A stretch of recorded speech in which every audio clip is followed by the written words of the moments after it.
வில்பத்து சரணாலயத்தை அண்மித்த பகுதியில் இடம்பெற்ற காடழிப்பு தொடர்பிலான விசாரணை அறிக்கை இன்று ஜனாதிபதியிடம் கையளிக்கப்பட உள்ளதாக சுற்றாடல் மற்றும் மகாவலி அபிவிருத்தி அமைச்சர் தெரிவித்துள்ளது.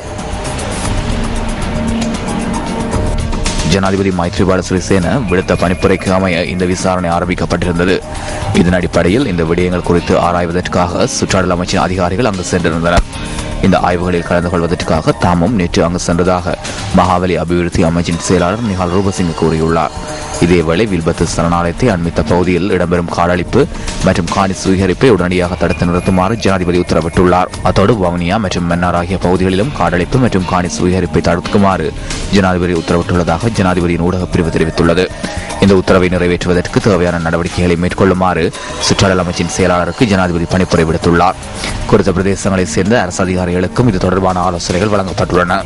சட்டவிரோதமான முறையில் குறித்த பகுதிகளில் காடழிப்பு மற்றும் காணி சுவீகரிப்பு நடவடிக்கையில் எவரேனும் ஈடுபட்டால் அவர்களுக்கு எதிராக சட்டத்தை நடைமுறைப்படுத்துமாறும் ஜனாதிபதி உத்தரவிட்டுள்ளார்.